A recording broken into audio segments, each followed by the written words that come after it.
Matemáticas. ¿Probabilidad o suerte?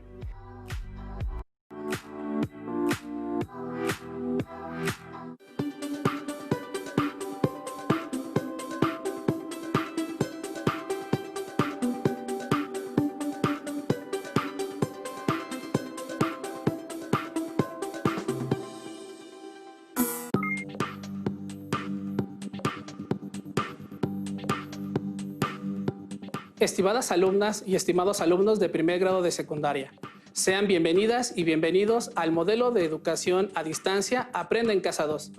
Mi nombre es Alejandro Sandoval Santana y yo soy profesor de matemáticas, al igual que mi colega Juan Carlos Martínez Cortés. Gracias, profesor Alejandro. Me siento contento de compartir esta sesión con ustedes y de brindarles momentos de encuentro con las matemáticas que para nosotros son interesantes. En esta sesión comenzaremos el estudio de una de las ramas de la matemática, la probabilidad. El estudio de esta nos ayudará a comprender y explicar diversos fenómenos de nuestro mundo natural y social. Esto al construir modelos, desarrollar procedimientos para calcular y estimar probabilidades y resolver problemas diversos donde interviene el azar o hay incertidumbre. Sin lugar a dudas, todos los días los modelos probabilísticos nos han favorecido en la toma de decisiones ante situaciones de riesgo, como pronosticar el número de huracanes que habrá en cierta época del año o en el estudio de la propagación de epidemias en el ámbito de la salud pública como lo que estamos viviendo. La probabilidad está presente en nuestro día a día, en muchos contextos. Por ejemplo, el diagnóstico médico, los resultados de algún torneo deportivo o al efectuar una inversión. ¿Ustedes por qué consideran que es importante el estudio de la probabilidad? ¿Ante qué situación en las que intervenga el azar se han enfrentado ustedes o sus familiares? En esta sesión construiremos argumentos para responder esta y muchas otras preguntas que seguramente tienen acerca de la probabilidad. Y dada su importancia en la cotidianidad, en esta sesión concentraremos nuestra atención en el análisis de situaciones en las cuales podemos realizar un registro de datos por medio de la observación y analizaremos qué tan probable es que sucedan. Alumnas y alumnos, prepárense.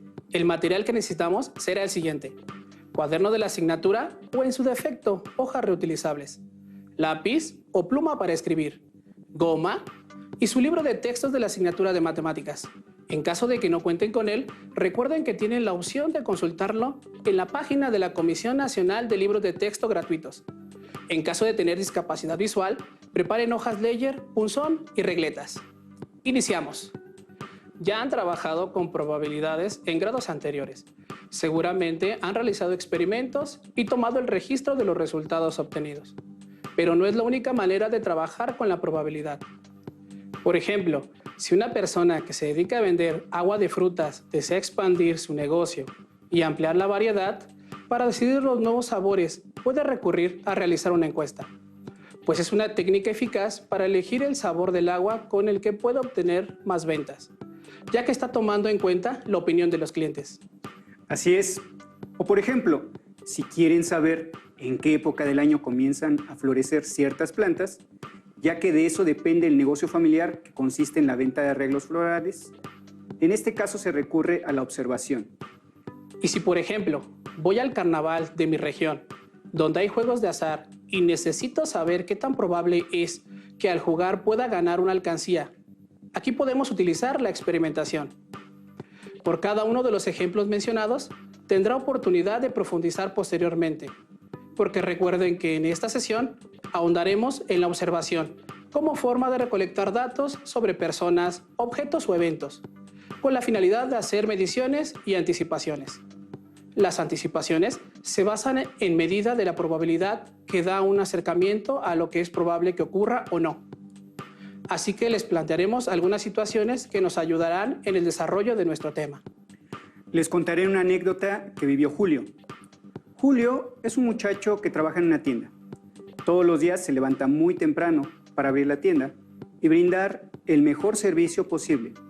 Uno de los clientes frecuentes, don Ramón, siempre que realiza una compra le deja una propina a Julio. Reflexionemos con las siguientes preguntas. Le sugerimos anotarlas en su cuaderno. Julio desea saber la probabilidad de que don Ramón le dé propina 2 o más veces en una semana. ¿Cómo puede saberlo?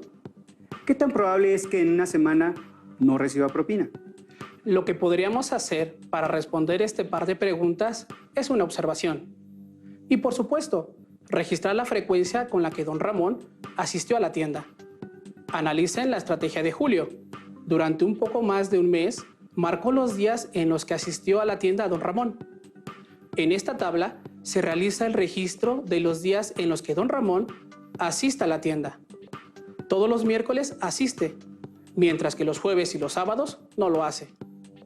Para responder a las preguntas, utilizaremos un segmento que nos ayudará a visualizar la información.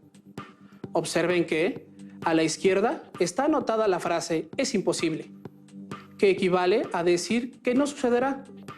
Y del lado derecho, la frase "es seguro", a lo que sería igual a decir indudablemente que va a suceder. Respondamos entonces la pregunta 1. ¿Cómo puede saber Julio qué probabilidad hay de que don Ramón le dé propina 2 o más veces en una semana? Observen nuestros datos. Como se darán cuenta, solamente hubo una semana en la que don Ramón asistió únicamente un día. De ahí en fuera asistió 3 o 4 veces a la tienda en una semana. Por lo que de acuerdo al segmento, ubicamos la probabilidad muy cerca de "es seguro", ya que generalmente don Ramón asiste a la tienda más de 2 veces a la semana. Coincido contigo, profesor, ya que don Ramón asiste muy seguido a comprar. Como ya lo señalaste, solo hubo una semana en la que no fue así. Ahora respondamos la siguiente pregunta. ¿Qué tan probable es que en una semana Julio no reciba propina? El que reciba propina depende que don Ramón asista o no a la tienda. Y podemos observar en el registro que no hay semana en la que no falte. Por lo que yo optaría por ubicar la respuesta en este punto de la recta. Como pueden observar, la flecha no señala exactamente el extremo izquierdo, donde está la frase "es imposible". Esto se debe a que no descartamos la posibilidad de que don Ramón no asista a la tienda ni una sola vez en una semana, por cualquier factor externo que le impidiera asistir. Ya respondimos las preguntas sobre la propina de Julio y me parece adecuada tu observación, profesor. Relacionada con la última pregunta, encontrar algún ejemplo de un evento que sea completamente imposible es difícil. ¿Podrías darme algún ejemplo de un evento imposible? Sí, por ejemplo, que viviendo en México salgas de noche y observes el sol. Correcto, es imposible que en México veamos el sol de noche. En casa les sugiero que hagan una lista de eventos imposibles y la compartan con su familia para que puedan intercambiar opiniones. Les dejaré un reto. ¿En qué lugar del mundo sí es posible observar el sol en el horario considerado como nocturno? Por otro lado, ¿qué pasa con los eventos naturales que son completamente seguros? ¿Existen? Claro, un evento completamente seguro es que después del otoño viene el invierno. Así es, profesor. Sabemos que después del otoño viene el invierno. Ahora les toca a ustedes, estimadas alumnas y estimados alumnos, hacer una lista de eventos que sean seguros. Compártanlos y pidan a su familia o a quien los acompaña que determine si son seguros o no. Escriban las razones o argumentos en cada caso. Bien, analicemos la siguiente situación, profesor Carlos. ¿Sabes cuál es el color de los autos que más compran en nuestro país? No, nunca me había puesto a pensar sobre el color de auto. Tengo datos sobre el modelo y el año. ¿Nos comparten los datos? Me parece interesante conocerlos en relación al tema que estamos estudiando. Es una de las cosas que interesa mucho a los fabricantes de autos y a la gente en general. Según el 67º Informe Global de Popularidad de Color en Automoción de Asalta, en el que informó que el color blanco ha sido el más elegido por los compradores de unidades nuevas. Para poder tener toda esta información organizada, se puede realizar una tabla en donde se registra el modelo, año, color, el número de placa, entre otros datos más específicos del auto. Así es, y por ello, que derivado del análisis de los datos, es que en el informe que arroja Asalta, observó que el color de los autos más comprados corresponde al blanco. Te soy sincero, profesor Carlos. No tenía ni la menor idea sobre este dato. De hecho, me sorprende porque el color de mi auto es exactamente blanco. es probable que mi automóvil haya tomado parte de los datos del informe. Por eso es importante registrar toda la información, así como los más mínimos detalles para poder generar datos que nos ayuden en estas estadísticas.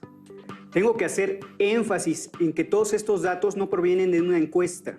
Al menos a mí nunca ha llegado un grupo de personas a preguntarme, oiga, ¿quiere comprar un coche? Si pudiera comprar un coche, ¿de qué color lo compraría? ¿Le gusta el color blanco? Estos datos tampoco se obtuvieron de un experimento. ¿Se imaginan a un grupo de científicos colocando varios automóviles de diferente color, esperando a ver cuál compra la gente? Y repitiendo el experimento todos los días de la semana para ver los colores que la gente compra. Estos datos se obtuvieron a partir de registrar las ventas. Llevar un registro genera datos que nos ayudan. Así es. Por eso la importancia de registrar a detalle cualquier información que nos interese para poder tomar decisiones informadas. Veamos otro ejemplo en donde la observación juega un papel relevante. Pedro vende aguas de sabores en un parque de su colonia. Cada lunes va a surtirse de la fruta y los jarabes necesarios para hacer sus preparados. Para evitar excederse en las compras o bien comprar menos de lo que necesita, decide hacer un registro de las aguas que vende en el día. Observen cómo realizó su registro. Pedro, cada vez que vendía un litro de cierto sabor, colocaba una marca y fue formado grupos de 5 marcas para facilitar su conteo final. Así obtuvo el siguiente registro, donde el agua que más vendió fue la de horchata y la que menos vendió fue la de sandía. Basándose en los datos que registró Pedro, contesten en casa las siguientes preguntas. ¿Qué sabor de agua tiene más probabilidad de vender? ¿Qué sabor de agua tiene menos probabilidad de vender? Con base en sus respuestas, ayudémoslo a tomar algunas decisiones, contestando lo siguiente. ¿Qué fruta o sabor de jarabe le conviene comprar en mayor cantidad a Pedro? ¿Qué sabor es en el que menos debe invertir? Si observáramos la tabla, podríamos concluir que el sabor que más vende es el de horchata. Por lo tanto, puede invertir más en comprar los ingredientes necesarios. Y el que menos vende es el de sandía. Por lo tanto, su inversión para elaborar el agua de este sabor puede ser menor. Ahora tengo una pregunta más. Les sugiero tomar nota.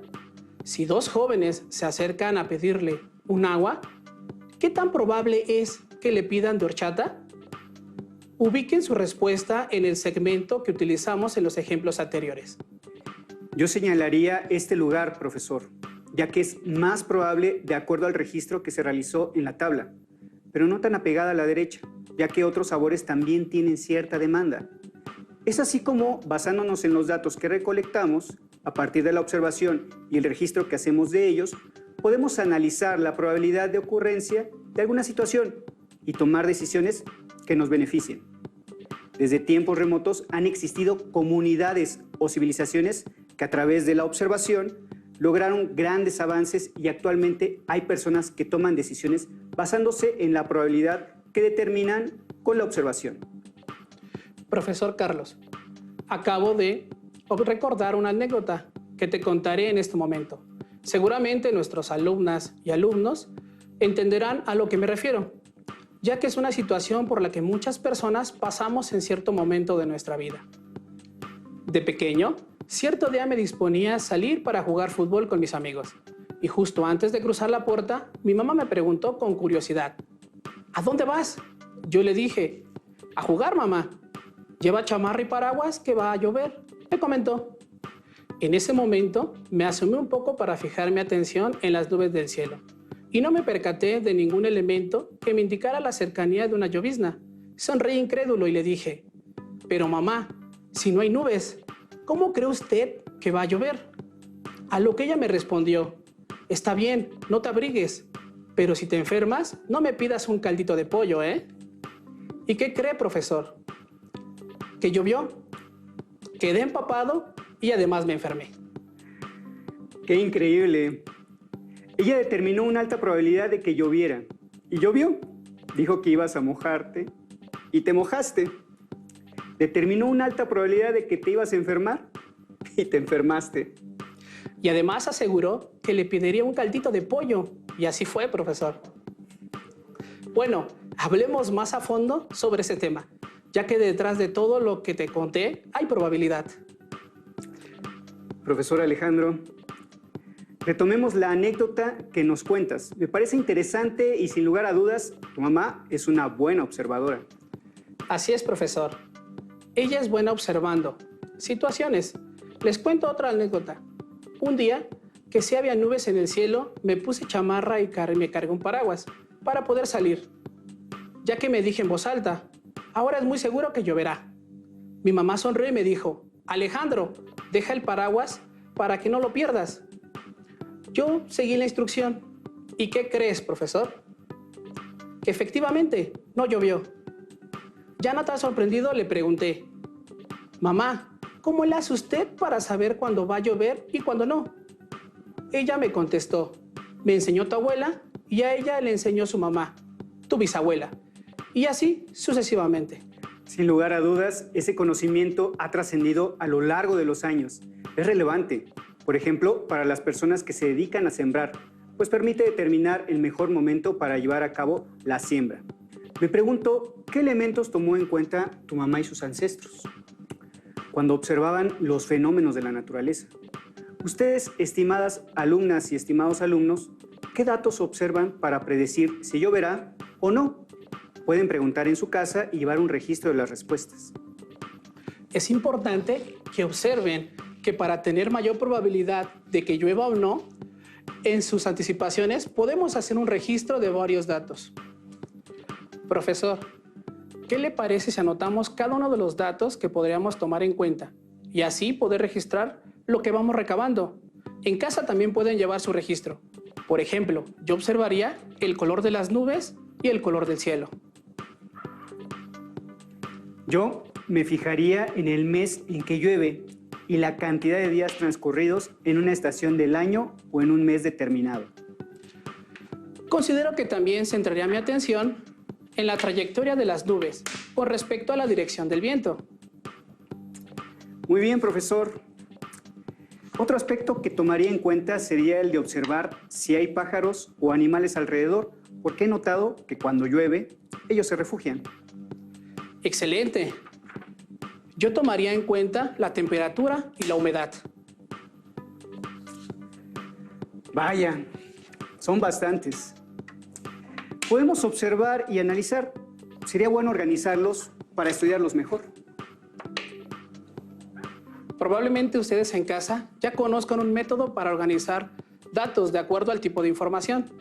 Si es numérica, es decir, datos cuantitativos, o bien datos cualitativos, que describen características o cualidades a las que no se les puede asignar un valor numérico.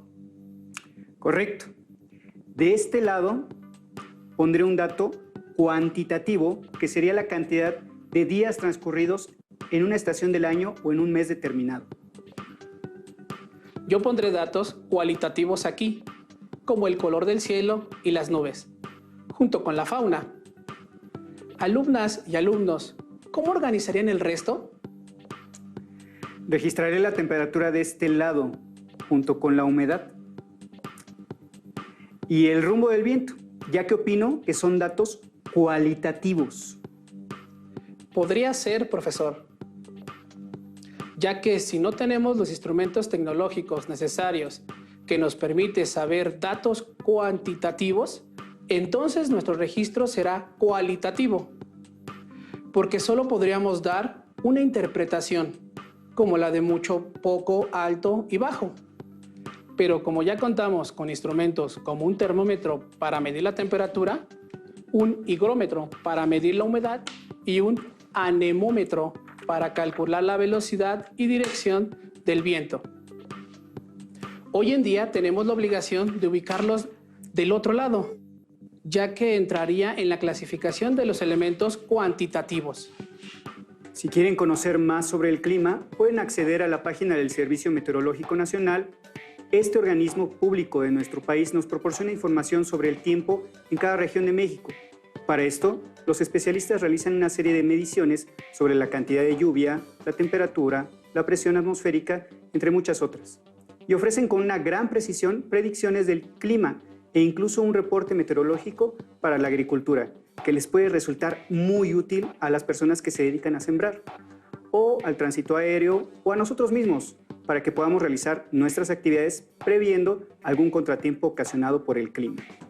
Me parece interesante el estudio de la probabilidad, ya que podemos entender un poco más el mundo que nos rodea, además de aportar información importante para el estudio de otras ciencias, por ejemplo, la geografía, la meteorología, la física, la biología o la química. Es verdad, podríamos hablar de temas que tienen una estrecha relación con la probabilidad, tales como el efecto mariposa, el gato de Schrödinger o incluso en el diseño de las redes sociales. Esto es solo el inicio y, como dice el dicho, paso a paso se anda lejos. Así que yo les sugiero que comiencen consultando en su libro de texto el tema de probabilidad. En caso de que no cuenten con su libro, recuerden que pueden consultarlo directamente en la página de la Comisión Nacional de Libros de Texto Gratuitos. Y si lo desean, pueden volver a ver esta sesión. Profesor Carlos, ¿qué tan probable es que la sesión ya se haya terminado? Pues es completamente probable. Así es, llegamos al final. Pero fue un gusto acompañarlos en este viaje de conocimiento por el mundo de las matemáticas. No dejen de ver la próxima aventura de Aprende en Casa 2.